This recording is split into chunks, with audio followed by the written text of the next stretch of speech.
Herkese merhabalar sevgili dostlar. Öncelikle hoş geldiniz. Bugün Maiden Mage oynayacağız. 850 gold'umuz var. Görevlerimiz de sıfırlandı. Burada 70 bir oyna diyor. 1000 gold. 25 kez seviye atla diyor. 1000 gold. Yani oyun içerisinde ana kahramanınızla seviye atlıyorsunuz ya. Dereceli modda 5 maç kazan. Yine 1500 gold, 800 de bizde var.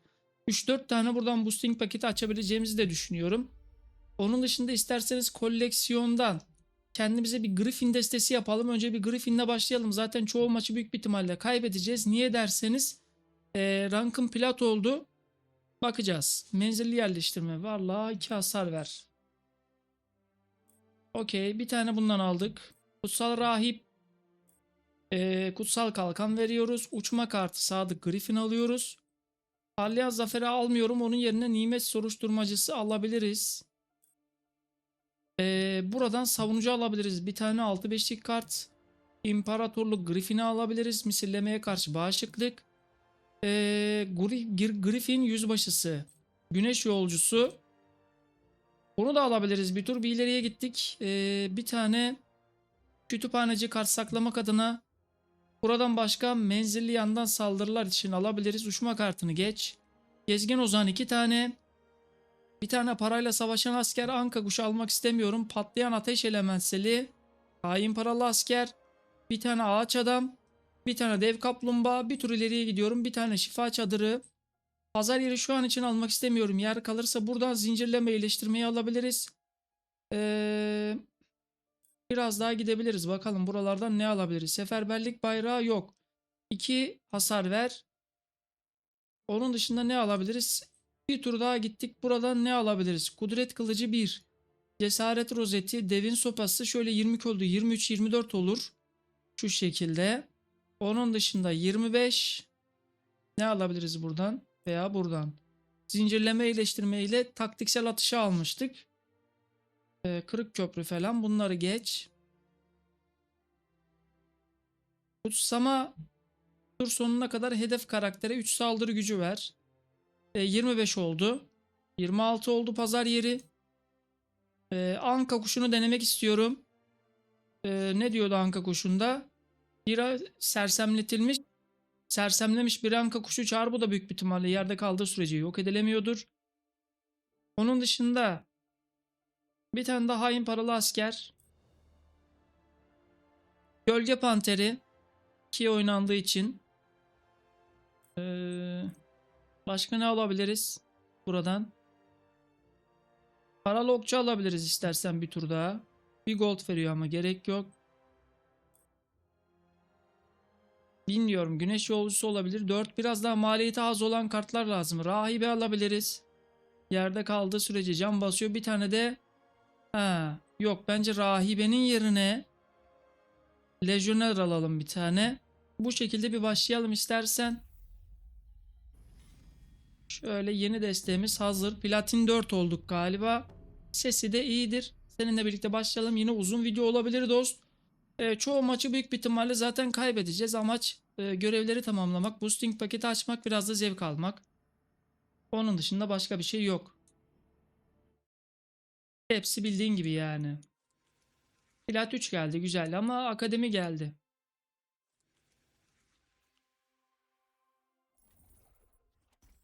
Güzel inisiyatif bizde başladı. Şimdi zincirleme iyileştirmeyi gönder. Merhametli dokunuşu gönder. Gerisi güzel geldi bu arada. Lejyoner falan da geldi. Buraya bir tane gezgin ozan lazım veya bakılır. Veya şey lazım. Kudret kılıcı falan. Veya devin sopası sersemletme özelliği olduğu için. Güzel güzel güzel. Tabii ki de devin sopasını bu tur oynamayacağız. Parayla savaşan askeri atacağız ki elementsel zaten çekiyor. Yani kudret kılıcı çekti. Yanına da bir tane en soldaki veya sağdaki düşmanı saldırırken diyor. 2'ye bunu oynasak 2'ye de bunu oynarız aslında. Şöyle yapabiliriz. Bence çok mantıklı bir opsiyon. Çünkü ana karakterimizin 6 canı oldu. Yani kahramanımızın 6 saldırı gücü oldu. Yani tak diye belki kendisine de veya Direkt Rakasha'sını yok edebiliriz. 5'e çıkan bir kart. Aynen, uçma kartı kalabilir. Bence direkt Rakasha'sını yok ederiz. Bir tane de büyük kartı muhtemelen oynayacaktır. 2 goldu var. Aynen bak. Direkt biz de Rakasha'sını alalım. Hiç gerek yok kendisine vurmaya. Yani bu şekilde en mantıklı olan budur. Halen zaten bir tur daha kudret kılıcıyla falan oynayabileceğiz. Tamamdır. Kendisinin de bana bir demeç bırakması benim için hiç şeye ifade etmiyor. Yani güzel bir opsiyonla başladık. Kesinlikle kötü değil. İki kartımız güzel. Dev Kaplumbağa da güzel. Şifa Çadırı'nı da belki bu tur oynarız. 10 gol çektik. Bir bakalım ama yine de. Bir de şey var. Taktiksel atış var. 2 hasar verip mesela bu kartını alabiliriz. Kahramanına 2 DP falan mı kazanıyor dedi. DP kazandıkça 2+2 alır diyor bak mesela. Şunu direkt alalım yerden. Bence. Şunu direkt alalım bir tur. 5'e kaplumbağamızı atalım. 1'e de şifa çadırımızı atalım. Zaten kahramanımız 6 vuruyor. En mantıklı olanı bu değil mi? Yani bir de buraya şey geldi. Zincir iyileştirme. Önemli şifa çadırımız var bir de. Okey. Şimdi o aradan kalktı.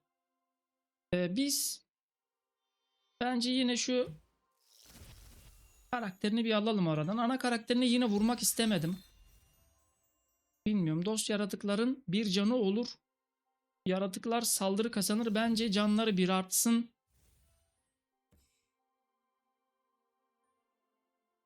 Zaten ana karakteri bir vuruyor. Okey, sıra bizde mi? İki kaplumbağaya can verebiliyor muyduk şifa çadırıyla? Hedef karakter diyor. Verebiliyordur büyük bir ihtimalle. 3 can veriyormuş. Şöyle yaptığımda veriyor mu? Okey to.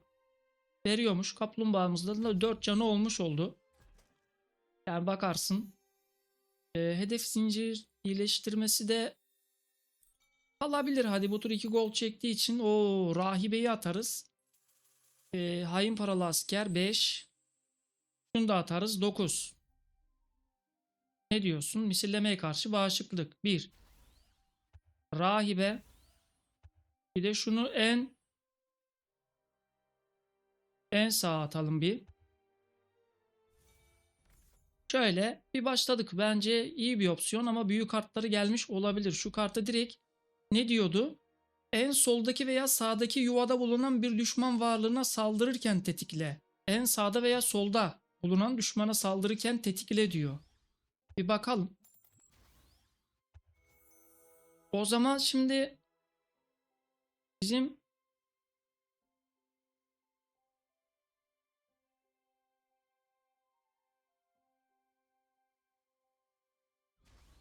kudret kılıcı aldık. Şimdi obsidiyene bundan vuralım o zaman. En sağda olduğu için. Öyle düşünüyorum ben. Tamam, güzel. Biz bundan direkt obsidiyenle bir vuralım. Evet, tetikledi. Direkt onu yok etti zaten. Okey. Şimdi Burcu'm. Biz artık bunun ana karakterini vurmaya başlayabiliriz.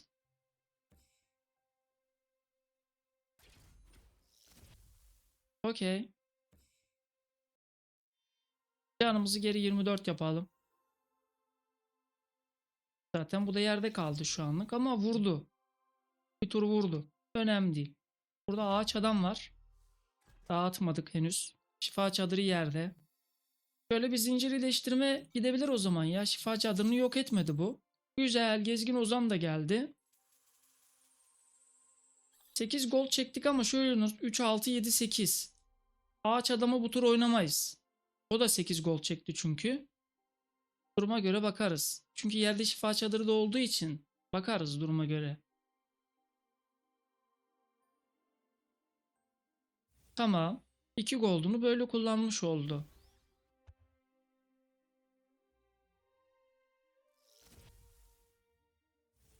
Ha, bu ne yapıyor ben anlayamadım şu an bunun ne yaptığını.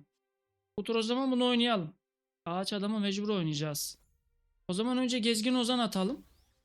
Sonra bir turda ağaç adam atalım yanına. En azından 2'ye 9'luk olmuş oldu. Bu da savunma veriyor ya. En azından vurabileceği opsiyon 11 vuracaksa da hamlesini direkt ondan yana kullansın. Şimdi biz zaten anakartımızda burayı alıyoruz. Ulukurt'tan da 2 damage'i var. Biz buradan ne alabiliriz? Kahramanın tahtadaki her dost bina başına dost yaratıklar artı bir saldırı kazanır. Daha iyi olur.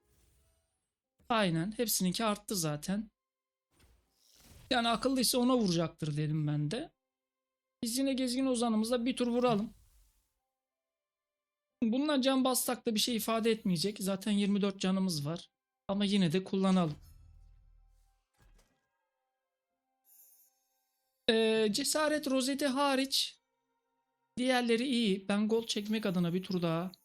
Güzel geldi.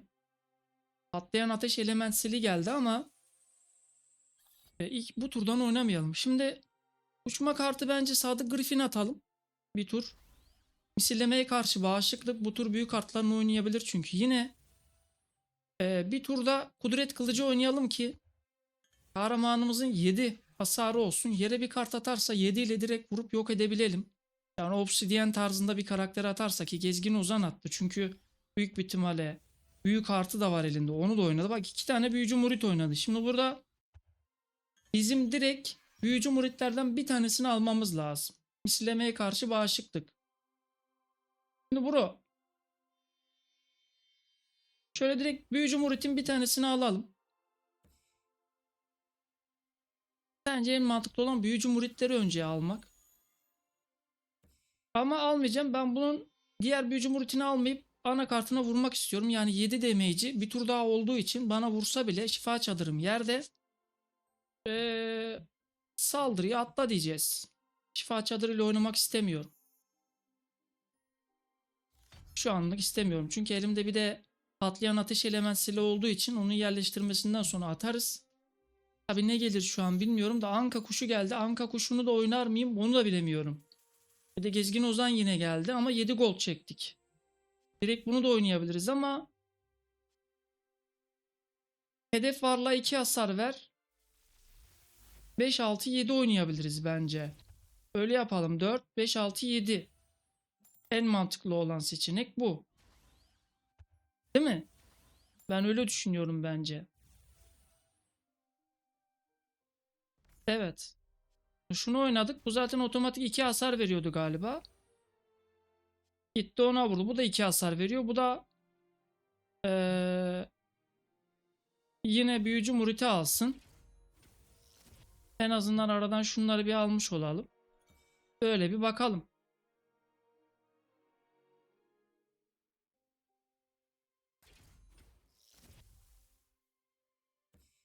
Şimdi Brocum. Şu kartıyla vurmadığı için aradan alıyoruz. Çünkü 7 damage'i var. Halen bundan da vurmadık. Şimdi kahraman her saldırdığında tur sonuna kadar tüm dost yaratıklar ama saldırdığında ilk başta saldır. Kahraman bir karakter veya karakter her saldırdığında artı bir saldırı kazanır. Bu daha iyi olabilir. Şimdi karakterimiz yerde. Tamam güzel. Biz başka saldırı yapmıyoruz. Şifa çadırımızı yok ederse edebilir. Zaten halen 24 canımız var. Elimizde güzel kartlar var. Anka kuşumuz da var. Oynamayacağız. Şifa çadırımızı yok ederse yok etsin. Hiç önemli değil. Rahat ol. Yani 2 demeç bırakmak istemedi. Kendi bilir. Çünkü yere en fazla bir iki kart daha atabilecek. Bunlar elindeki kartlar zayıf opsiyonel kartlar. Anka kuşunu bir oynayalım diyorum da abi 8 goldu da sadece Anka kuşuna mı verelim? 6'ya 4 çünkü kart. Savunucuyu 5'i oynasak bilemiyorum. Tabi 7 canı var. Şimdi şöyle oynayalım o zaman. Bence. Savunucu 8-7 oldu. Bizim 7 hatamız var. Bence en mantıklı şu an böyle. Bir sonraki tur yine bakarız. Bu ne büyük artı vardır çünkü. Hem onları bekleyelim oynasın. Yerde bulacak gezgin ozanları sayma. İki atak bir atak veriyor yani onu geç. Bence onları geç. Bir iki tane daha en fazla kart atar buraya. Obsidiyen'i alırız direkt aradan. Yani bununla bile alırız. 7 canı var ama alırız. Bence eğer bir daha basamazsa alırız Obsidiyen'i direkt. Bir kart daha en fazla yanına atar. Çok bir şey değil ki. Ya yokmuş zaten atabileceği kartta. Obsidiyen'i direkt alırız. Ama işte hangisiyle vuralım? Direkt Obsidiyen'ini alalım. Mecbur alacağız. Tamam. Şunu da 5-5 vurabildiği için bunu alacağız. Aradan takas edeceğiz. Bu halen yerde kalırsa iyi olur. Bir sonraki tur Anka kuşunu oynarız ama kartımız yok yerde kalacak. Kart kalmalı yerde. 10 canı oldu bak kahramanımın. Bir de kudret kılıcımız da var. Ya alabiliriz bu oyunu ama bilmiyorum. Bunun büyük kartı vardır işte. Çok fazla uzatmadan bu tur hemen 13 demeç yiyeceğiz bak. Hemen bayağı bir düşecek canımız. 16'ya düştü bak. 9'a düştü. Bu tur dediğim gibi oynamalıyız tak tak. Bakalım. Şöyle bir yeni oynadık. Ama Anka kuşunu oynayıp denemek istiyorum da bilmiyorum. Tamam. Kutsal kalkanımız da geldi. Bilmiyorum ne yaparız. 4, 5, 6, 7. 13 atağımız var. Oo dur o zaman oyunu bitiririz ya. Ben sana bir şey söyleyeyim mi? Bak. Eğer 9 vurabileceği bir kartı yoksa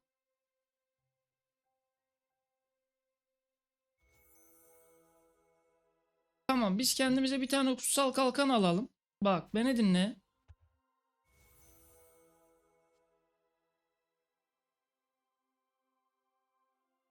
Bir tane de kudret kılıcı atalım. Buyursun abi oynasın. Bence bitirelim yani. Ana karakterinin 12 canı var. 0 goldu var. Büyük artı olsa ne olur oynayamaz. Yani 17 canımız var. GG oldu. Geçmiş olsun. Kutsal kalkanı niye ona verdi onu da anlayamadım. Çok garip oynadı adam. Yine oyun takılırsa bir tur şey yaparız dost. Evet. Bunun için de kusura bakma halen bende takılıyor oyun. Destemizi de bir tur değiştirelim. Güzel oyunda ama bilmiyorum pek zevk alamadım ya. Yine Anka kuşunu oynayamadım denemek için. Oynayabilirdik de ne bileyim. Bakarız ya. Yeni bir deste yapalım kendimize. Yeni desteği bence Necro yapalım. Hep aynısını oynamayalım. Şimdi Brocum tuzakçı örümcek 2 tane. Acemi menzilliden bir tane 2 tane. Bu ne veriyordu? Düşman yaratıkların -1 saldırısı 1. İskelet mızrakçısı 1. Sefil hortlaktan bir tane. 1'e oynanan uçma kartı bir tane. Ebedi hükümdar kesin alıyoruz. Mezar bekçisi 2 tane. Uçma kartından bir tane. 12 olduk şimdiden. Şimdi Brocum buradan alabileceğimiz kütüphaneciyi alacağız ama sonradan bakalım onu. Bir tur şöyle ileriye gittik. Gezgin Ozan yine 2 tane. Bir tane buradan patlayan, misillemeye karşı bağışıklık, parayla savaşan asker, dev kaplumbağa, ağaç adam, mezarlık bir tane bu seferlik, pazar yeri sonra bakılır. Şundan ikisini de alıyoruz bir tur. 22, 23 olduk. Seferberlik almak istemiyorum. 24, 25, 26, 27. Şimdi kütüphaneci 28 kart saklamak adına gölge yırtan 3'e 1'e mi düşmüş? O zaman uçma kartı bir tane. Bir tane paralı okçu. 30 olmuşuz zaten. Bir de şöyle bir girelim bununla. Yine seninle birlikte. Abi çok iyi kartlarımız yok. Yapacak bir şey yok. Destemiz. Biz daha demin 7. desteğiyle mi oynadık? Yanlış desteğiyle de oynamış olabiliriz ama yok sanmıyorum. Neyse plat 3 olmuşuz. En son yapmış olduğumuz deste Necro destesiyle bir oynayalım. Yine elimizdeki kart opsiyonları bunlar biliyorsun. Bundan sonra büyük bir ihtimalle bir bakalım. Bu veya bundan sonraki oyunda yine boosting paketleri açabiliriz diye tahmin ediyorum. Tamam, güzel. Plat geldi yine. Griffin geldi.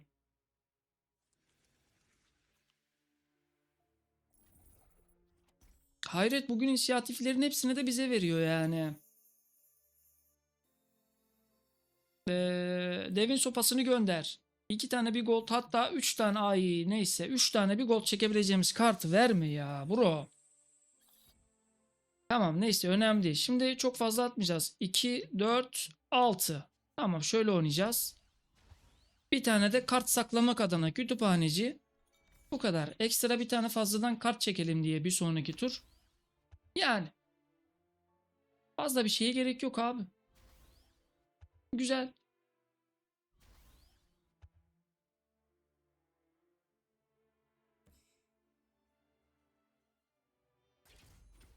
Şöyle bir vurduk. Kaplumbağasına mecbur vuruyoruz zaten.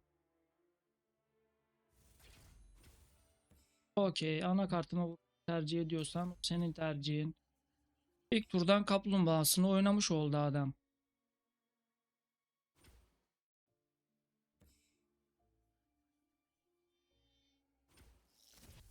Kaplumbağasını alalım. Kütüphaneciyle bence bırakmayalım. Tabii kaplumbağasına can da basabilir diyecektim, basmadı. Tabii ki de kütüphaneciyle şifa çadırına vuracağız. Direkt yerden almamız gereken bir kart. Ekstra bir kart fazla çekeceğiz şimdi zaten.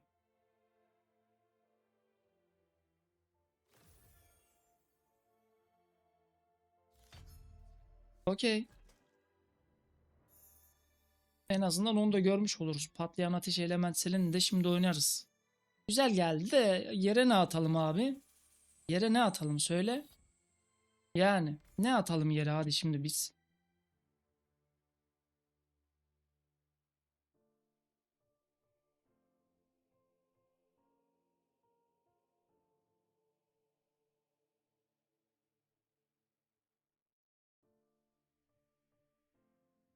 Yine de bekleyelim de hadi abi, oynayacak mısın bugün ya? Mezarlık atarız.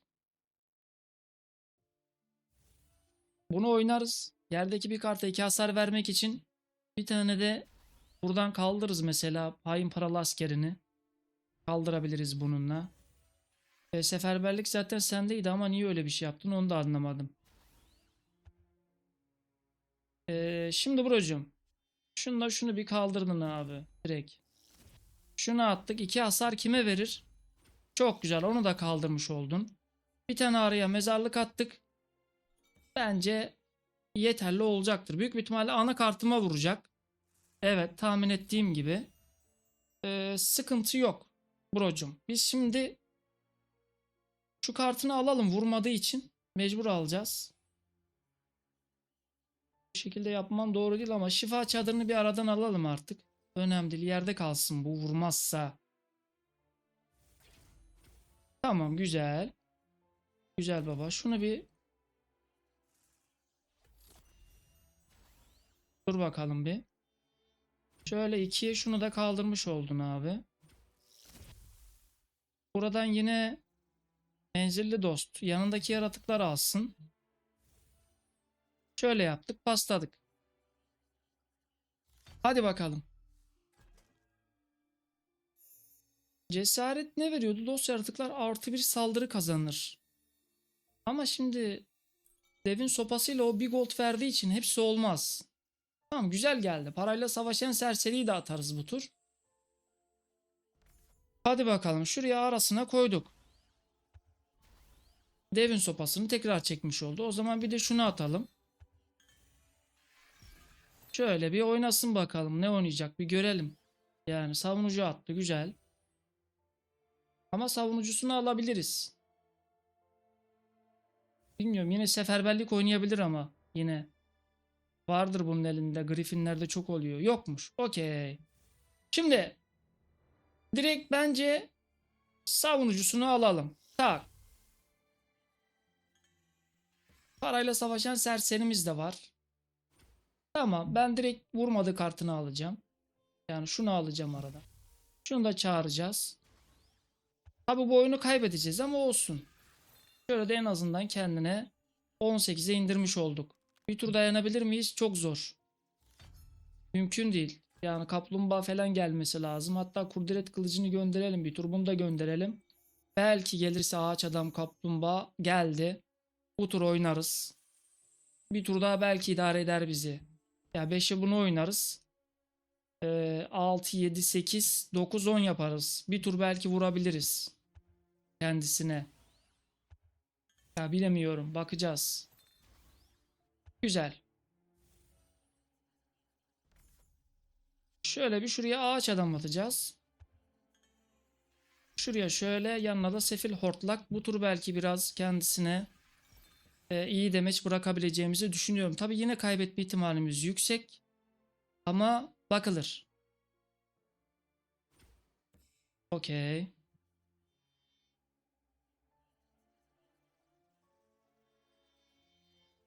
Şöyle bir 4 demeç bıraktık.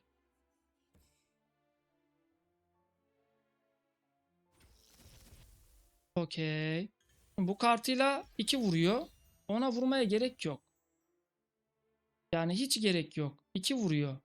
Ama yine de ben diyorum ki bu kartını kaldırsın vurmadığı için. Ana kartına vuralım. Bunu da yerden kaldırmış olsun.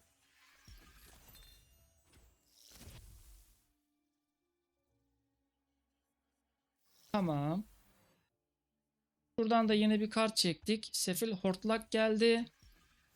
4 demeç daha bıraktık. 7'ye düşürdük. Ama şimdi eğer şanslıysak bu tur kaplumbağaya ihtiyacımız var. Gelirse kazanma ihtimalimiz var. Gelmezse kaybedebiliriz. Sıkıntı yok.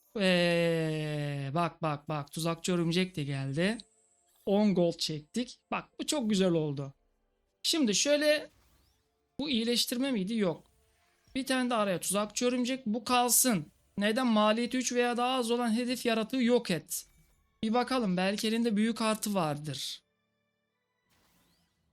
Savunucu attı yine. Tabii ki de bizim şey vuracaktır ona. Tak tak. Yaratık attığı için. Başka kartı yoksa kazanma ihtimalimiz var. Evet. Şimdi 3 veya daha az. Bence önce bir tur kendine vuralım. 4'e düşürelim. Çünkü bize vuracağı için. Hortlak var ya burada. 4 ile vurup bitirelim. Ne dedim bu işe? Aynen. GG kazandık. İkinci oyun da win oldu böylece. Aslında kaybedebilirdik. Bizi kurtaran ağaç adamla şey oldu. Kaplumbağa oldu brocum. Yani yine tabii elimizdeki opsiyonlar bunlar. Yapacak bir şey yok. Plat 2 olduysak zaten bundan sonra full tokatlayacaklar bizi. Haberin olsun. Bir turda yine aynısını oynamayalım diye Inferno destesi yapalım. Bak görevlerin bir tanesi tamamlandı. 400. Gel bir tane boosting paketi açıyoruz hemen. 1350 gold. Mağaza. Hemen aç babacığım. Belki kart çıkar. Kertenkele adam var. Oo yeni bir şey çıktı. Neymiş? Takviyeler her dost yaratığın bir kopyasını. Abo bu ne? Hedef dost yaratığın bir kopyasını çağır. Güzelmiş kart. Bu vardı. Çıkmıştı geçen boosting paketinden. Bu da çıkmıştı zaten akademi destesinin içerisinde. Bu da var. Kutsal kalkan veren. Hep çoğunlukla aynısı çıkıyor ama. Koleksiyon. Bu destelerin hepsini bir silelim. Bir tane de Inferno destesi yapalım girelim. Yine dediğim gibi uzun video oluyor. Kusura bakma yani yapacak bir şey yok. Vakit buldukça böyle görevler de sıfırlandıkça Maiden Magic böyle ara ara sürekli atacağız. Çok deste yapmışım ya.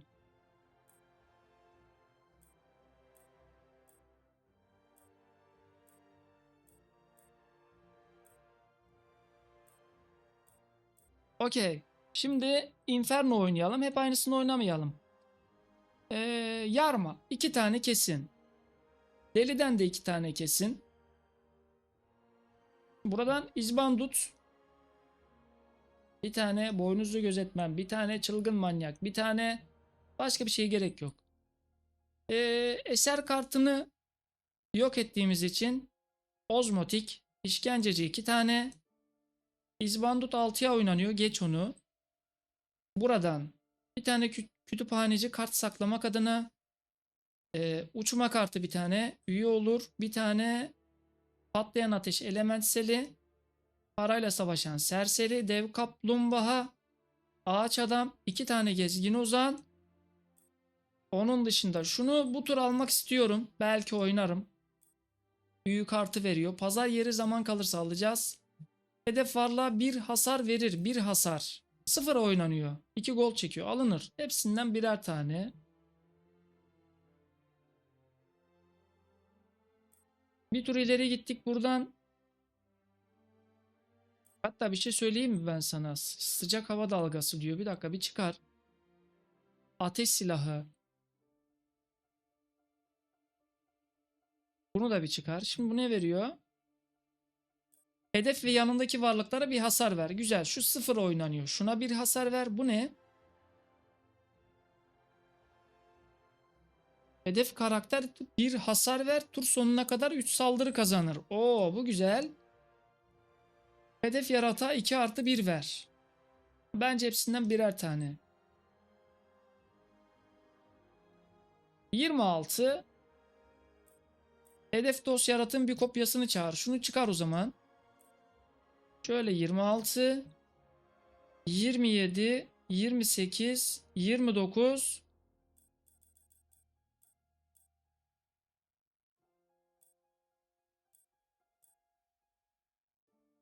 Rastgele bir düşman binasını yok et.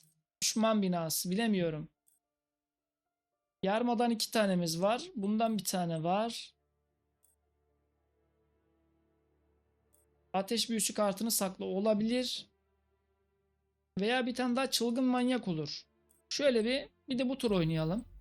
Sürekli deneyelim opsiyonları abi. Oo plat 2 olmuşuz biz. Zaten şu an en kötü ihtimalle Diamond gelip bizi tokatlayacak. Ya ben öyle düşünüyorum. O iki oyuna bakma sen. Adamların da kartı yoktu. Kartı olsa zaten ikisini de kazanamazdık.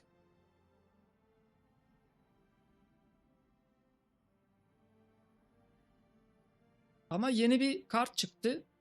Hedef kartın kopyasını çağırıyorsun. 2 tane oluyor. Çok güzel. Bence güzel. Yeni bir kart çıkmış oldu bize de. Ufak ufak kartları da topluyoruz işte.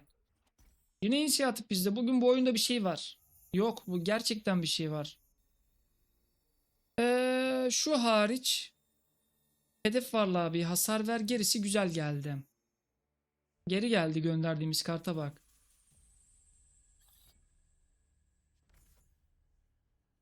Kütüphaneci kart saklamak adına uçma kartı. Hedef yaratığa 2+1 ver. Patlayan ateş elementseli. Hedef varlığa bir hasar verir. Şöyle bir tane hasar 0 oynadık. Tak. Bir bakalım ne atacak. Sonradan da oynayabiliyoruz kartı. Öyle biliyorum. Ya ben öyle biliyorum ama yine de bakalım. Tamam. Bunu mu oynayabiliyormuşuz? Hedef yaratığa 2+1 ver. O zaman şunu aldık abi. Bence en iyisi onu almak. Okey. Yani bunu oynayamadık sonradan. Niyeyse bilmiyorum. Oynatmadık. Oynayabiliyorduk aslında. Ama bilemedim. Keşke ilk başta oynasaydım. Önemli değil. Şimdi onun şeyi olduğu için daha iyi olur. 2 hasar veriyor ya. 2 tane de yarma geldi zaten. Bakarız. Ne oynayacağımıza karar veririz. 11 gol çektik. Kütüphaneci sayesinde. Bir yere bir kart atsın da bir bakalım ya. Gezgin Ozan attıysa dolduracaktır çünkü bu. Evet baksana full. Bunlardan dolduracaktır. Evet. Ya bu doldurur yani. Belli. Bir tane yarmanın birini oynayalım. Bence bir de kudret kılıcı oynayalım. 2 tur yerde kaldığı için şöyle bir oynayalım. Şimdi şöyle vurursak Gezgin Ozan'a da yerden kalkmış olur. Kaplumbağamız yerde olduğu için. Hangi kartıyla vurmadı? Deli kartıyla vurmadı ve şununla vurmadı. Tamam, şu deli kartını da biz alalım bununla. Direkt. Aynen öyle. Yarmamız yerde kalırsa güzel olur. Ama vurur mu bilmiyorum ona. Vurur. Tamam. Güzel. Devam.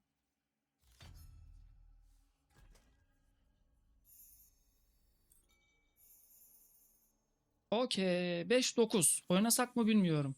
Oynayalım hadi gel. Ama yok. Oynamayalım. Yine 4, 7, 9 yapalım. Bu şekilde oynayalım. Biraz bakalım ne atacak. Yarmalarını falan atmadı bu niyeyse.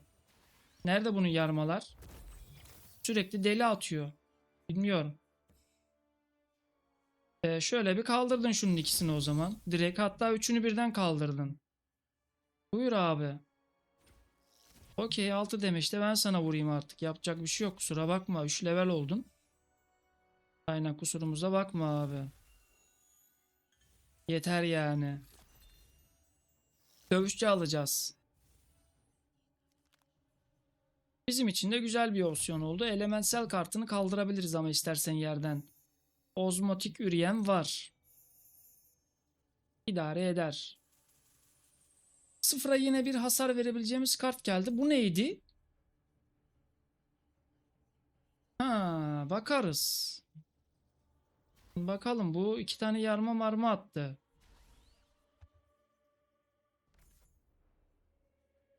Şöyle bir atacağız. Şuna bir tur bir hasar. Bir de bu tur bunu atacağız. Gezgin Ozan bence elimizde kalsın. Bana sorarsan Gezgin Ozan elimizde kalsın. Bu ne veriyordu? Kahramanına bir hasar verir, artı bir saldırı kazanır. Şunu bir aradan kaldır abi. Şunu bence biz alalım bu tur.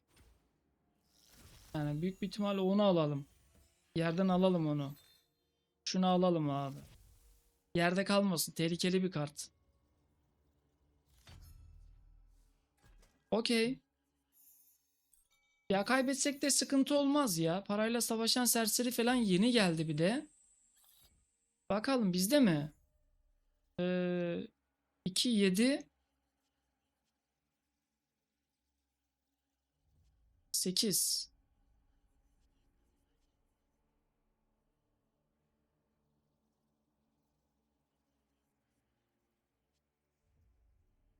O zaman deliği atalım. Bir de şunu atalım. Kudret kılıcı çekti. Aa, onu biz kendimize mi vurmamız gerekiyordu ama hasar ver diyordu. Öyle değil miydi? Bilemiyorum. Şunu kaldırmak lazım yerden direkt. Şunu direkt kaldırmak lazım. Aynen. Şunu direkt kaldır abi. Tehlikeli bir kart. Sürekli can biriktiriyor. Altın üretimi. Bir tane fazladan altın. Biz de diğer kartını alalım yerden. Deliyle. Bence onu alalım. Direkt bunu alalım. Takas edelim ikisiyle. Çünkü kudret kılıcı var yerde. Bir de gezgin ozanımız var da gold çekemiyoruz. Güzel geldi. Şimdilik bak, gezgin ozanla birlikte bir combo yapabiliriz. Biz de 10 gold çekmiş olduk. Hadi bakalım ne olacak bakalım. Bunu da kazanma ihtimalimiz var. Oo, bu tehlikeli kart. Çok tehlikeli bir kart attı bro. Gezgin ozan. Çılgın manyak.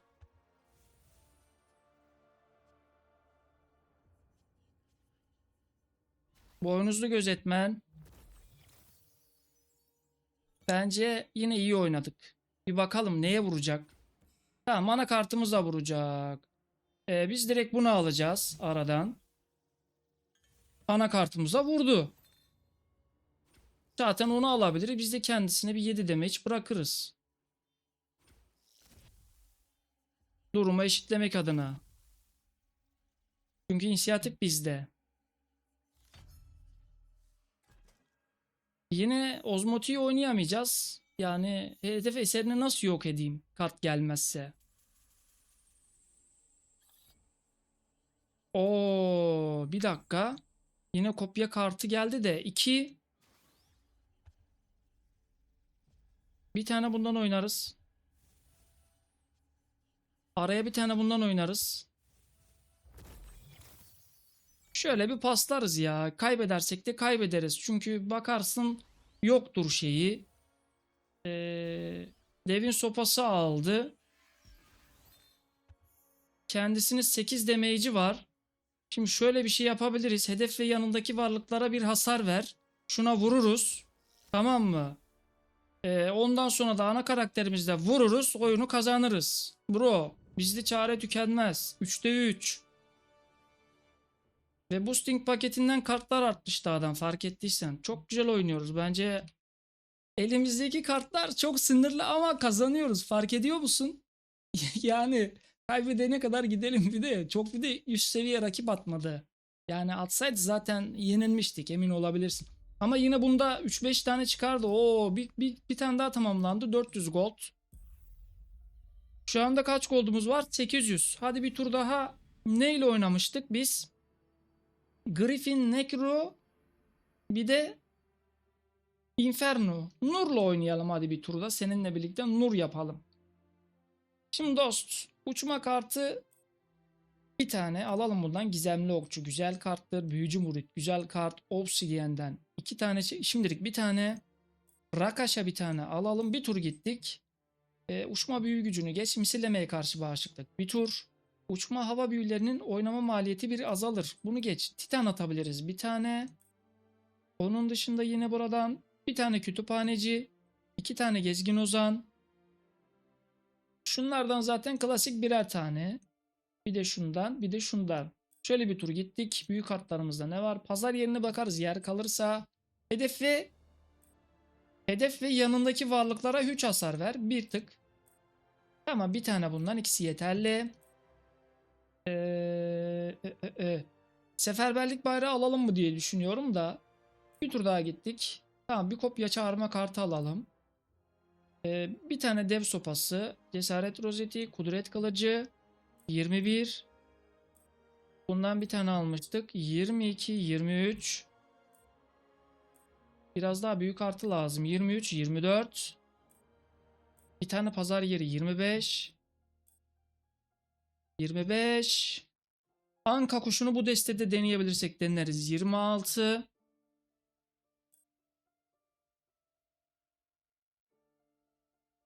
Bakalım gölge panteri 28. 29. Bir büyük artı daha çekebiliriz. Ne alabiliriz? Böyle yaptık, 30. Hadi bakalım, bir de akademi yine. Geçersiz deste, neden? Ha, 29. Nasıl 29 ya? Almadık mı biz şeyi? Taktiksel atış almışım. Tamam, 2 tane hem de. O zaman kudret kılıcı 30. Platin 1 olmuş hesap ya. Bir de şunu oynayalım. Büyük bir ihtimalle kaybeder çıkarız. Belli olmaz. Yine güzel oyunlar çıkardık. Bu videoda değil de bir sonraki videoda yine boosting paketleri açabiliriz. Yani 2-3 tane. Bunu da bir tane açabildik. Ama genelde bana hep aynı kartlar çıkmaya başladı. Bilmiyorum yani. Çok para da yatırsak hep aynı kartlar mı çıkacak böyle, onu da bilmiyorum. Yine Griffin geldi.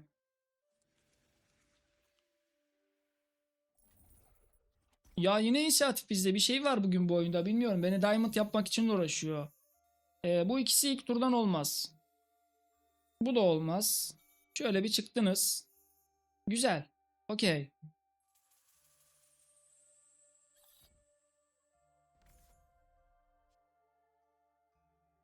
5. Büyücü murit atarız bir tane. Yanına da bir tane gölge panteri. Çok güzel. Bir tane de büyü oynarsak şu 1'e 1 alacaktı değil mi? Büyü yaptıkça 1-1 alıyor. Okey. Kahraman DP mi kazanır diyor. Bakayım mı ne diyor? 2 artı 2 kazanır. Bunu kaldır. Onu direkt kaldır. Tehlikeli bir kart. Bunu da kaldır. Tabii ki de bizde bu büyücü bruti kalacak. Sadece burla vurup XP alacağız. Okey. Son oyunumuz olsun dost. Kazansak da kaybetsek de şey yapalım. Hedef ve yanındaki varlıklara 3 hasar ver. Bak şimdi küt diye koyacağız. 6 gol çekti bu. Şaka mı? Şey kartı geldi. Element ya da eser kartları gibi bir şeyler geldi. Hepsini kaldırdın abi. Şu var. Hepsini kaldırdın. Yanındakilere niye vurmadı? Oğlum şaka mı yapıyorsun la?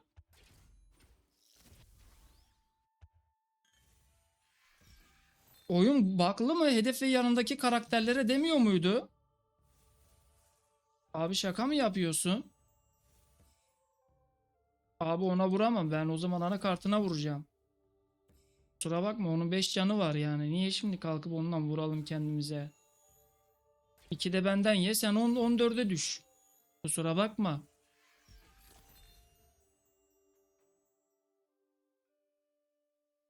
Şöyle tarafsız kartların da maliyetini azaltalım. Tarafsız kart var zaten elimizde. Dev kaplumbağa falan tarafsız kart oluyor.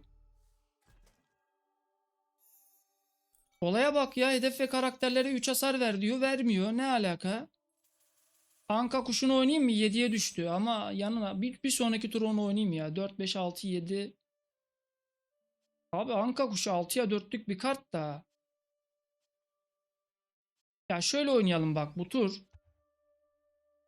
Şöyle oynayalım. Bir sonraki tur Anka kuşunu deneyelim. 7 gol çekti zaten bu. Şifa çadırı attı. Altın üretimini arttıran bir tane kart attı. Yarma attı. Yarmayı direkt almak lazım. Ya yarma vurduğu zaman 2-2 hepsine vuracak. Direkt 2-2 hepsine vurur.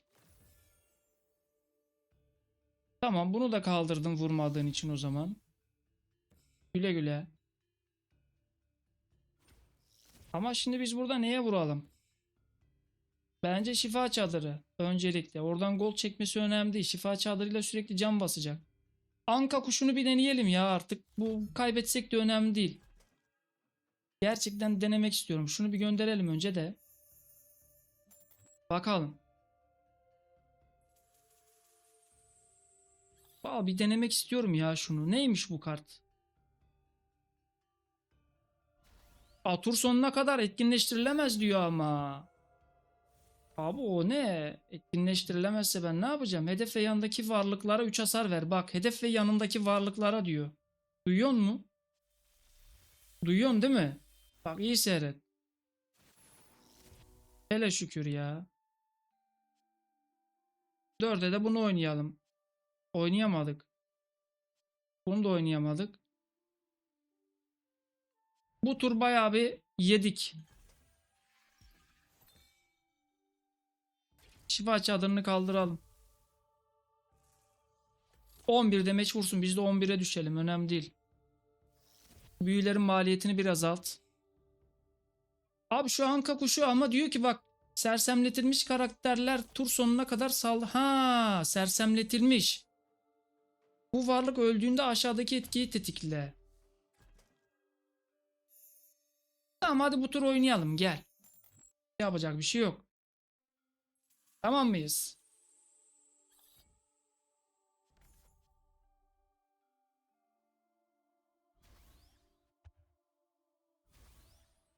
Aga bunda çok kart var ya. Bu oyunda deneyelim. Tamam gel deneyelim. Kaybedelim önemli değil gel. Bir bakalım neymiş bu. Merak ettim ya. Oyunun bitmesi önemli değil. Bu öldüğünde ama ölmedi ki bir bakacaktım ne çağırıyor diye ya. Yine deneyemedim. Neyse gel bir tur daha oynayalım. Şu an kuşunu deneyelim.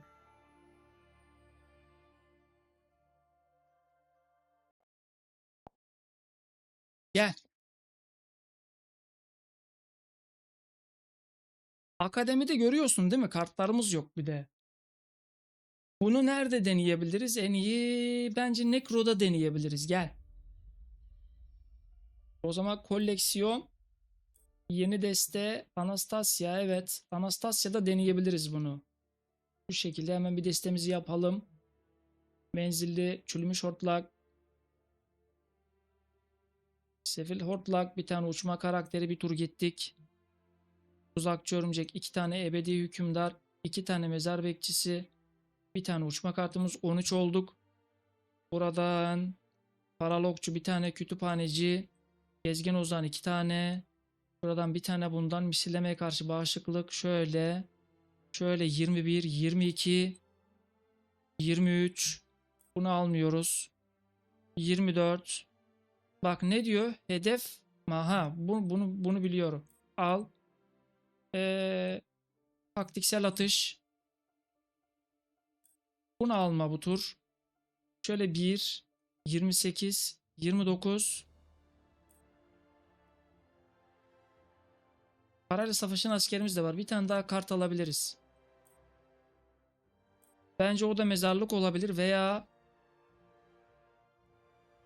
misillemeye karşı bağışıklık olabilir. Gel. Anka kuşunu yine deneyemeyeceğiz ama oynayalım hadi bir tur daha. Bu da son oyunumuz olsun. Bro yeterli ya. 3-5 oyun attık. Diğer görevler tamamlanmadı çünkü gold vermediğine göre Griffin'i çok görmeye başladım. Demek ki insanların da desteleri hep Griffin'in üzerindeki Griffin oynuyorlar. Bak çok defadır Griffin geliyor. Ama bu kalabilir. Kütüphaneci de tamam, 9 gold ne yapalım?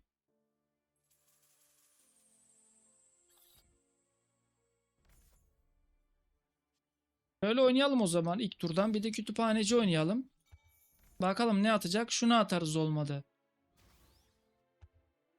Uçma attı bir tane direkt. Onu kaldıralım mı?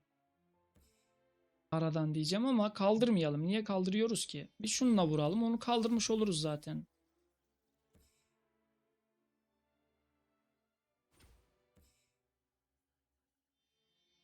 Ona vuramıyorum bu kartımla. Kütüphaneciyle vurayım bir tur. O da benim ağaç adamı kaldırsın. Nice. Bu tur uzakçı örümceği en azından oynayamayacağız ama şunu kaldıramamamız kötü oldu. Yani o zaman bunu bu tur gönder o zaman. Eh, mezar bekçisini oynarız. Şimdi oynayacağız zaten. Gezgin Ozan her şeye 1+1 veriyor. Net bir şekilde. Değil mi? Okey. Gezgin Ozan'ı atacağız. Mezar bekçisini de atacağız.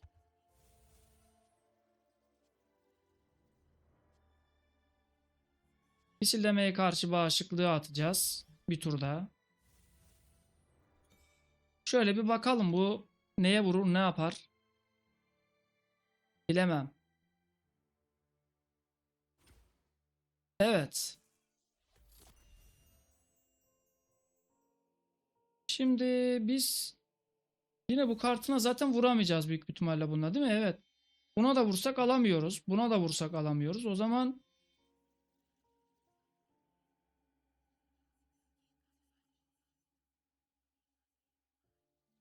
iyileştiğinde şuna bir tur vursun ya. Yok olmuyor zaten.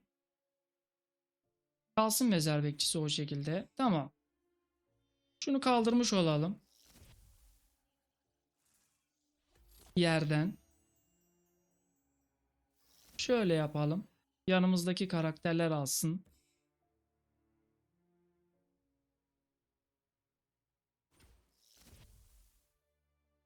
Okey. Şöyle de şunu da bu tur kaldırmış olalım. Misillemeye karşı bağışıklığımız olduğu için.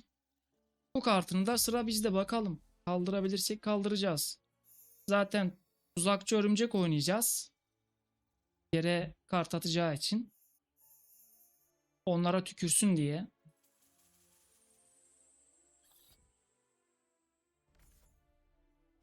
Bunu kesin atıyoruz. Uçma kartımızı atıyoruz yanına. 4. 7'ye de kudret kılıcı atıyoruz. En iyi oynayabileceğimiz opsiyon bence bu. Çünkü yerden kaldırma kartları var mıdır yok mudur onu da bilmiyorum. Kudret kılıcı oynadı ama bir bakalım. Seferberliği almayı tercih etti. Olabilir. Ama 4 goldu kaldı. Tamam. Tükürecek zaten. Buyur abi. Oyna bakalım. Yine anakartıma vuracaktır büyük bir ihtimalle.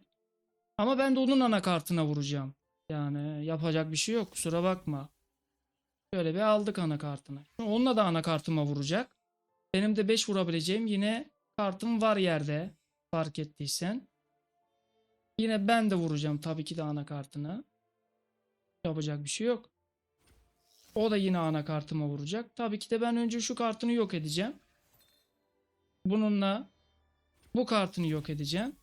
Bununla yine anakartına vuracağım. Bununla da yine anakartına vuracağım. Kaplumbağa falan gelirse bir tur idare edebiliriz. Seferberlik oynadı. Elinde var mıdır bilmem. Ya bir tur daha seferberliği var mıdır bilmiyorum tabii. Bunların hepsini gönderip şansımızı deneyeceğiz.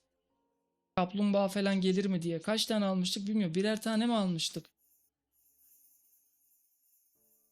Evet, birer tane almışız. Ebedi hükümdar da oynayabiliriz ama bilemiyorum. Şimdi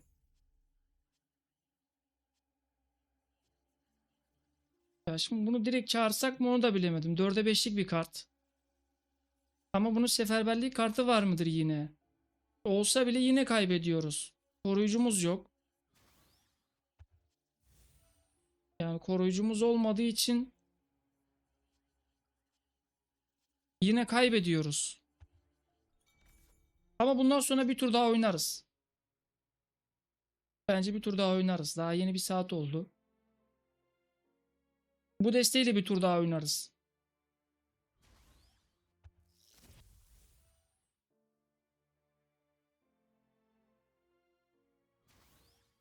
Baksana çok bu da boosting paketleri açmış. Plat 4'tesin daha yani. Ee, farklı farklı karakterler çıkarıyor. Baksana hepsi boosting paketi bunların hepsi. Yapacak bir şey yok. Abi bu takılma olayı da çok garip ya. Şurada oğlum kaç gün oldu bu sizde böyle takılıyor mu halen? Cidden çok garip takılıyor ya. Mezarlık nasıl hiç gelmedi ben anlamadım ki bu Necro'da. Dur bakayım bir dakika beni bekle. Biz almadık mı abi kartı? Bilmiyorum ki. Tamam. Diğerlerinden birer tane çekeceğiz o zaman. Birer tane. Bundan bir tek 2 tane. Bunlardan birer tane çekeceğiz bro o zaman. Çok kalabalık oluyor. Paralı okçu, kütüphaneci. Bir tane uçma kartı. Gezgin ozan 2 tane çekeceğiz. Buradan böyle çekeceğiz. Şunlardan birer tane çekeceğiz yine. Bunların hiçbiri gelmedi. Mezarlık mesela. 2 tane at. Niye gelmedi bunlar? Bunlardan yine birer tane. 2 hasar verme. Rakip kopyasını çağırmaya bırak. Birer tane alsak şunlardan. 28. Tamam. 28. Bir tane daha kaplumbağa atabiliriz. 29. Misillemeye karşı bağışıklık 30. Bence son oyunumuz olsun. Veya kazanırsak bir oyun daha gireriz bitiririz. Yeterli olur bro. Ya yine güzeldi. Maksat görevler tamamlansın abi. Boosting paketi açalım ama ondan da hep aynısı çıkıyor yani. Ben ne yapayım?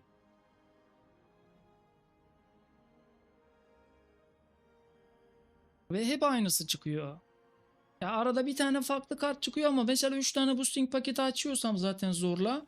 İçerisinden 3 tane aynı karttan çıkıyor. Baba çok garip yani. Arada farklı ver. Hadi bakalım. Abi bu ne şimdi ilk turdan? Ben anlamadım ki şundan ne? Atma abi. Tamam böyle at. 8 gold'da biz çektik. En azından gezgin ozanımızı oynarız. Ama tuzakçı örümceği sonradan atınca düşman yaratığa bir hasar tükürmüyor. Ne diyor? Yanındaki yaratıklara koruyucu ver. 5. O zaman 2, 4, 5, 6.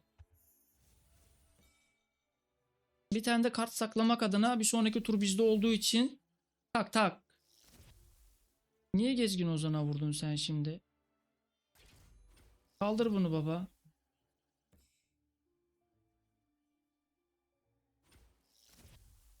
Bununla bence şu kartı kaldıralım. Kart tehlikeli bir kart. Kaldırsın. Koruyucu veriyormuş.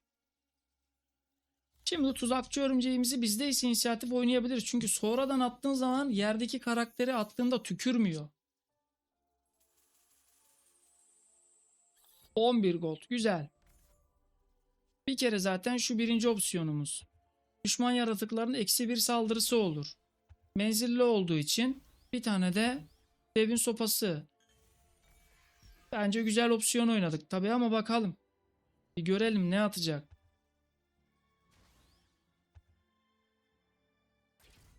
Evet. Tamam. Şimdi brocum. Bunu oynadığında sürekli üreyen lavra mı çağıracak? O zaman bir tur ona vurduk. Başı dönsün. Onunla oynayamasın diye. Yaratıklarımıza da +1 saldırı verdik. Hadi bakalım. Şimdi menzilli karakterimizle bunu oynayalım. Çünkü bir sonraki turlarda bunu muhtemelen oynayacaktır. Şuradan da 4 demeç bırakalım üstüne. Bence oynayabileceğimiz opsiyon yine iyi bir opsiyondu. Güzeldi. Kazanırsak bir maç daha gireriz. Kaybedersek çıkalım. Mezarlık geldi, oynarız bu turda biz de mezarlığımızı.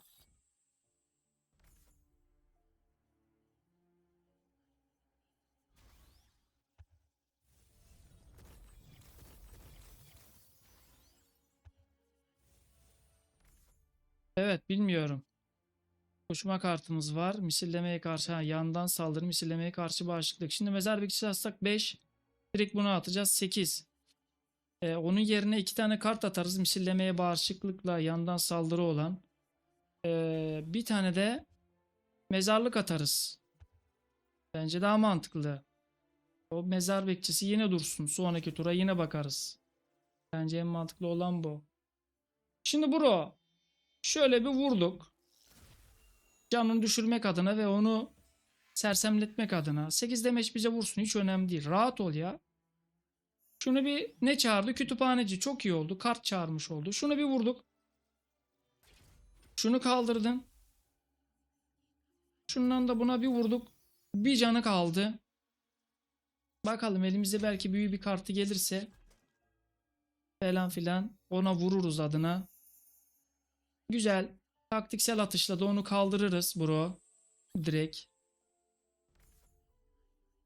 Hatta şunu vurursak ona vuracaktır bir tane. Küt diye. Ana vurmadı ona. Şunu kaldır dedik. Başka da yere kart atamıyoruz brocum. 6 gold'umuz kaldı elimizde.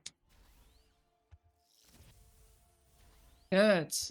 Onu direkt kaldırmak lazım. Evet. Hangisini kaldıralım önce bilemiyorum. Şu neydi? Şöyle bir kaldırdık. Çılgın manyak kartını.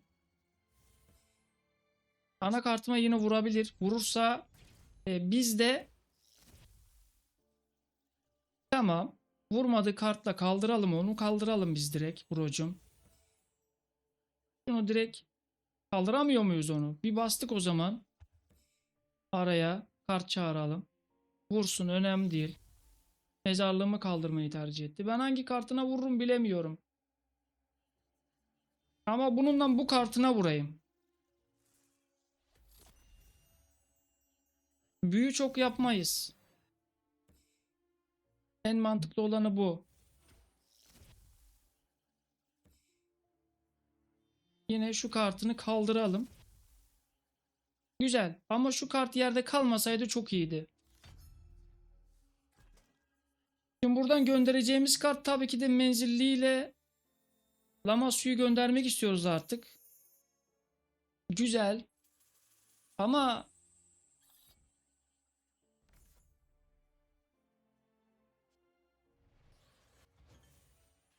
Bilemiyorum. Bu tur koruyucuyu oynayalım. Bu tur koruyucuyu oynayalım. Yarması da var çünkü. Koruyucuyu en sağa atalım. Yanını da şuna atalım. Ekstra bir tane kudret kılıcı geldi. Güzel. Okey. Bir bakalım. Tamam. Şimdi bundan bro direkt şunu alabiliyor muyum? Kaldır abi aradan. Bence net en iyisi oydu. Ama 4 demeçle hangilerini kaldırır? Tabii. Tamam bro bunu da kaldır. Yarmayı da kaldır. 8 demeç bence kendisini bırakalım. 2 ile de buna vuralım. 4 demeç bıraktık. Pazar yerinde yok etmiş olduk. Bence bizim için yine best inisiyatif, bizde tuzakçı örümceği oynayabiliriz. Şunu bir tur gönder ya menzilliye. Yerde yeterince var. Bilmiyorum ne oynasak bu tur. 12 gol çektiği için bence direkt ağaç adam ve tuzakçı örümcek oynarsak bu tur bize yeterli olacaktır. 12 gol çekti çünkü bu. Fark ettiysen çılgın manyağa gitti. Bak attığı kartlara tak tak tak biz de vuruyoruz. Hatta direkt de kaldırıyoruz. 6 demeç yarmayla vurabilir. Sıkıntı yok. Peki buradan ne alırız? Vampiri alalım. Bu tur ölmeyeceğimiz için.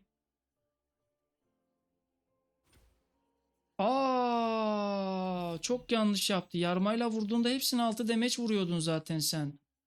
Sen niye böyle bir şey yaptın bro? Sen çılgın mısın? Yok çılgın mısın? Bedavaya bana oyun verdin ya. Gerçekten çılgın bir adam. Bilemiyorum. Bir tur daha. Aynı deste devam. Çünkü 2-3 yıldızımız gitti bro. Onları almak lazım. Bakalım. Görevlere bakalım bir de ona göre hareket edelim. Bakalım görevlerde hiç tamamlanmayacak bir şey varsa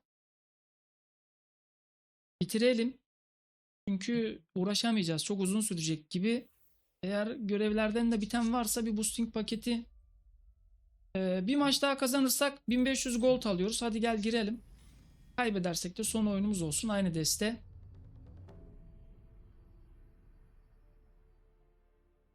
Dereceli de 5 maç kazan diyor çünkü. En azından 1500 gold bir tane boosting.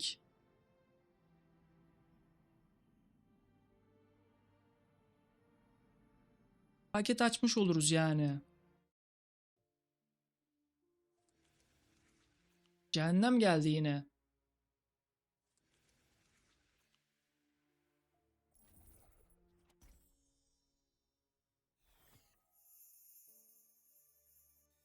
Çok güzel attı biliyor musun? Ama ben sana bir şey söyleyeyim mi? Ee, tamam gel Gezgin Ozan. Hain paralı askerle zehir askerini oynarız. İlk turdan sıkıntı olmaz. Bir bakalım ama yine ne atacak? Koruyucu atarsa biz de atarız kaplumbağamızı ilk turdan.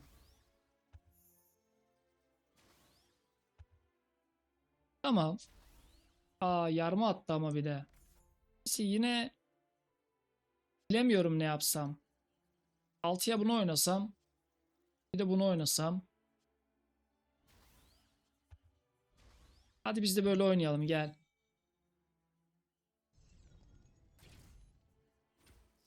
Okey. 4 demeç bence yarmasını kaldıralım. Yani 2-2 demeç yemek istemeyiz bence. Ebedi hükümdarı zaten yok edemeyecek. Şuna bir demeç bırakalım.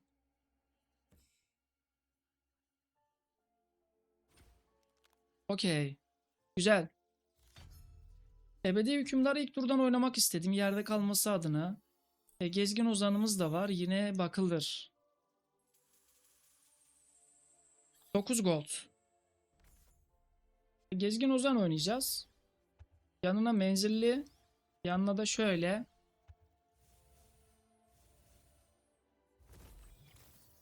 Onların da şeylerini, ataklarını kesmiş olduk birer tane. Bak sıfıra düştü onlarınki hep. Gördün mü? Fark ettiysen. Okey. Şimdi bro.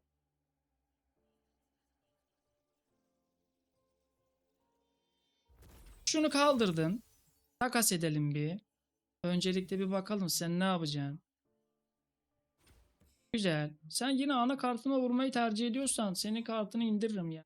Bu şekilde oynama. Berbat oynuyorsun. Evet, berbat oynuyorsun. Şu an gerçekten berbat oynuyorsun. Yani cidden berbat oynuyorsun bro.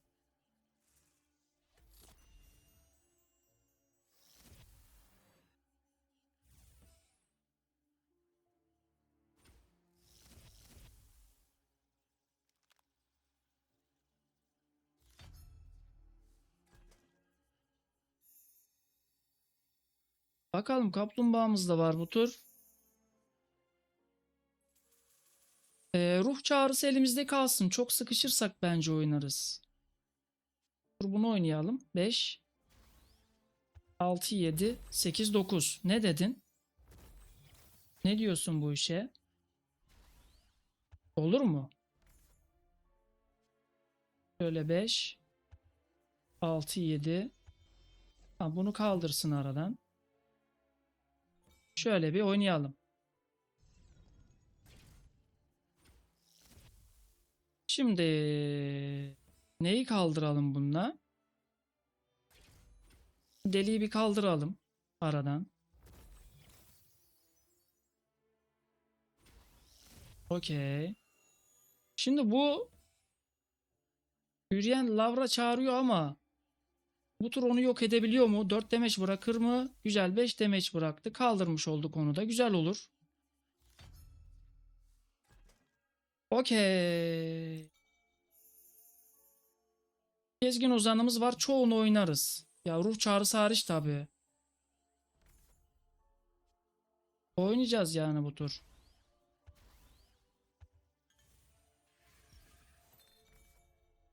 Lama su direkt 3'e 6 oldu baksana. Müthiş. Boynuzlu gözetmeni kaldırabileceğimiz bir kart var mı? Var mı? Yok. Bununla da kaldıramayız. Ana kartına 5 demeç koyalım.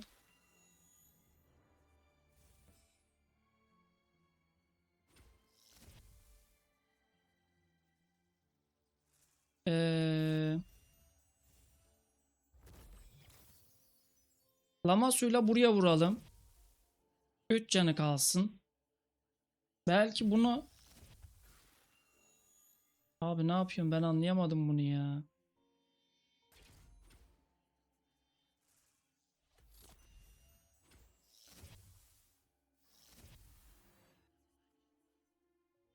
Şöyle desene 11'e düşürelim. İyi, kötü değil bence. Çünkü ona vurmasaydık bu tur yine çok yiyeceğiz ama kudret kılıcımız var. Güzel geldi. Ama hangisini oynayalım? Şimdi yere çok kart atarsa bunu oynarız. Atmazsa bundan bunu oynarız. Yarma oynadı. İzbandut oynadı.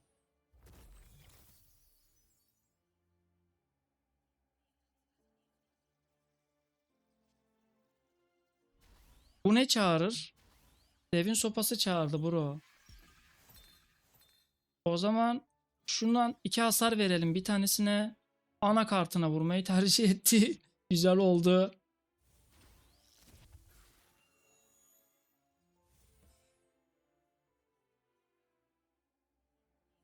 Ben ana kartına vuralım diyorum ya. Ya 4 canı kalsın. 2 kartımız var. Bir tanesiyle vurup bitirelim. Aynen. Yarmasıyla niye vurmadı onu da anlamadım. Bunu da yok etmiş olurdu. GG.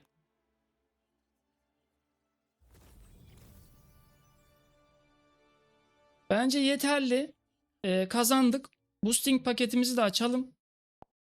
Seninle birlikte ne çıkacak ona da bakalım bitirelim.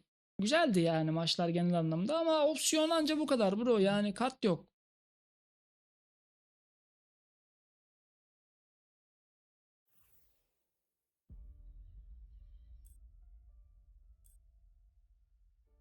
Artık diğerlerinde bir sonraki şeyde 2400 iki tane boosting paketi açıyoruz. Gel. Bir tane açtık hemen.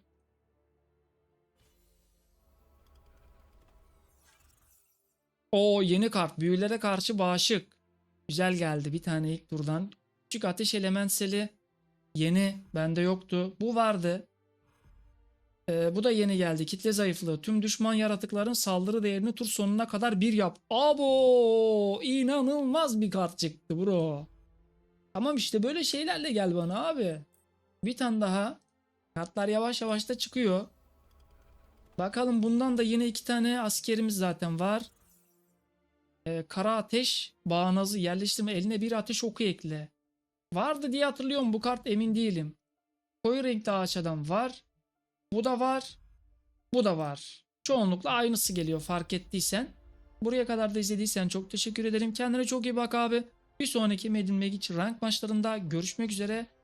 Herhalde hadi gel bir maç daha atalım. Kazanırsak belki Diamond oluruz.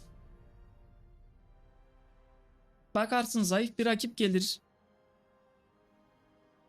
Kazanırsak Diamond olursak da güzel olur. En azından elimizdeki hiç yoktan bu destelerle Diamond olmak güzel bir olay.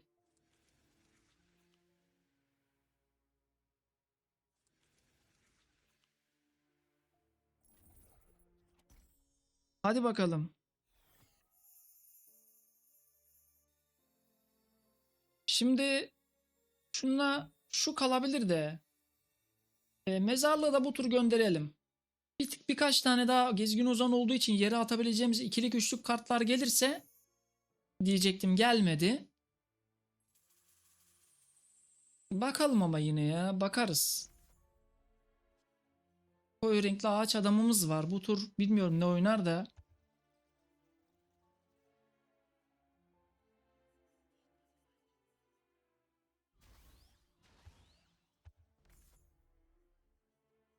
Şimdi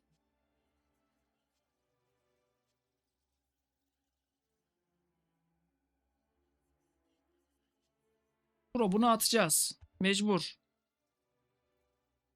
Bu tur yanına bir de misillemeye karşı bağışıklık atalım. Şu elimizde kalır. Göndeririz diğer tur. Bunu kombolarız. Yani ilk turdan hemen buna tak tak. Ne vurabilir ki? 7 vurabileceği bir kart da yok yani. Şu kartını alalım hemen yerden. Vurmadı bir kart zaten.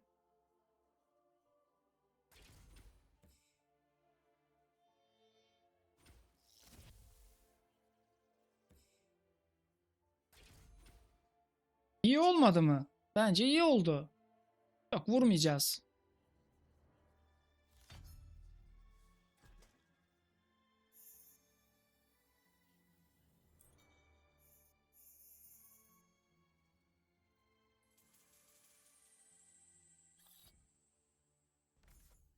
Şimdi bro şöyle 2, bence şöyle 4 atabiliyorsak 6.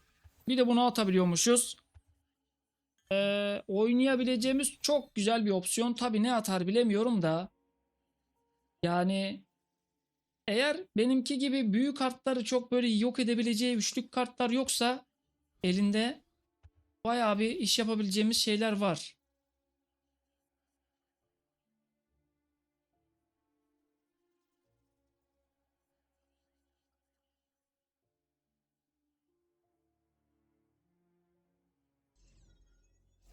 Evet, bir tanesini alacak aradan. O belliydi zaten. Evet. O zaman biz de bunu aradan alacağız hemen. 2 level olacağız. Yaratıklarımıza bir hasar. Bir tanesiyle zaten buna vurmak zorunda. Ana kartıyla vurmayı tercih etti. Ee,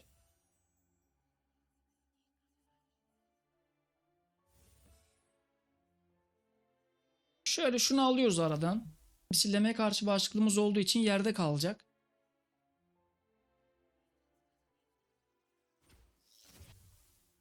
Ya onunla da büyük bir ihtimalle ana kartımıza vurabilir. Ben vurmayı tercih etmiyorum şeyle, gezgin ozanla. Tercih etmedi. Olur. Sıkıntı yok. Ya genel anlamda onun yerde kalması önemli değil. Diğer çoğu kartını biz de yok ediyoruz.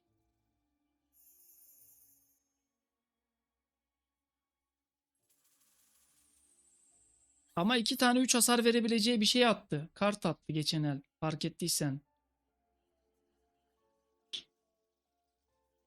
Ya şöyle oynayacağız. 3,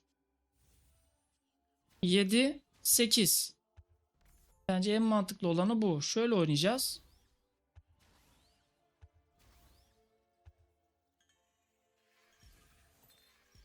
Bence böyle oynayalım şimdilik.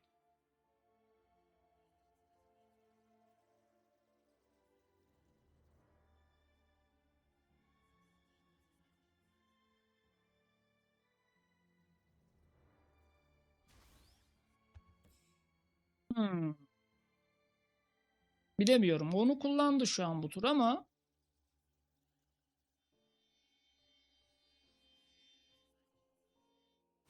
şöyle bir şunla şunu takas etmiş olduk. O da bize vurdu. Sersemletti karakterimiz ama olsun, bu tur yerde kalabilir. Bununla da neye vururum bilmiyorum ama bence buna vurmam lazım. Net. Şunu yerden almam lazım. Evet, net onu almam lazım. Koruyucusu var çünkü onun. Koruyucu veriyormuş özellik olarak. Ya özellikli kartlarını bence yok etmek daha mantıklı. İki kart gelmiyor ya. Atabileceğimiz kart gelmiyor.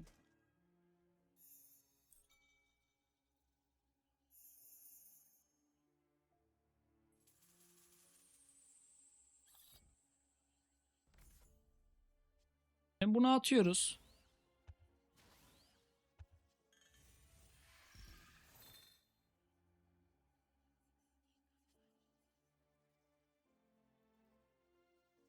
Bunu kaldırsam mı diyorum ya. Gerçi bende vurma sırası. Atalım. Yerde bulunsun. Alsın seferberliği. Hiç önemli değil kanka. 3 koltuğuna vermesi. Rahat ol. Abi bu kartlar bilmiyorum ya. Mesela şu kart bana hiçbir türlü çıkmadı bak. O kadar boosting paketi açtım. Ya yok edene kadar şimdi onu canımız çıkar.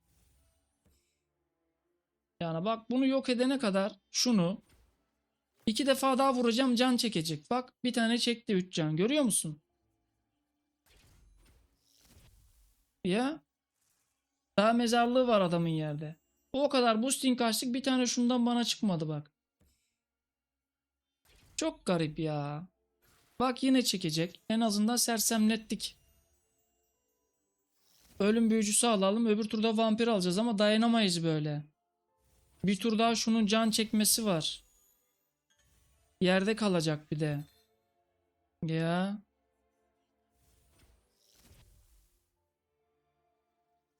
Ya bize boosting paketlerinden bilmiyorum abi. Böyle kart çıkmayacaksa bilmiyorum, salacağım bu oyunu yani. Bunların hepsini sal.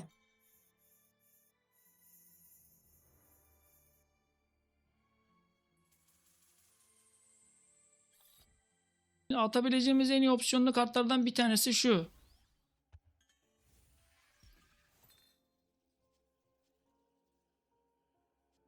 Şöyle 3, şöyle de 5. Yani en mantıklı opsiyon bu. 8 gol çekti zaten. Büyük artı var mıdır bilmiyorum.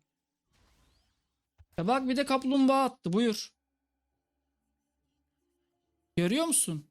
Bak. Bir de devin sopası attı. Ya en azından şununla vuralım bir de. 3 demeç. XP alsın. Ya Allah'tan şunu bir cana düşürdük. Yani bir hata var. Şunun sayesinde. Ya öyle yapacak tabii. Direkt kaplumbağasını mı alalım bilmiyorum. Evet, direkt kaplumbağasını aradan alalım. Şunu da direkt bu tur alamayacağız. Bir tur daha bunun şeyi var. Ben bilirsem can çekmesi var. Bak yine çekti, gördün mü? Yani daha yerde kaldı. Yok edemiyoruz bile adamı. Düşün. Bir de kaplumbağa attı yere, bir de bu tur üstüne. Hele şükür yok oldu. Görüyor musun? Çok kötü abi. Ya bir turda iki koruyucu oynayamazsın, şeyi gelmeli. Kuralı.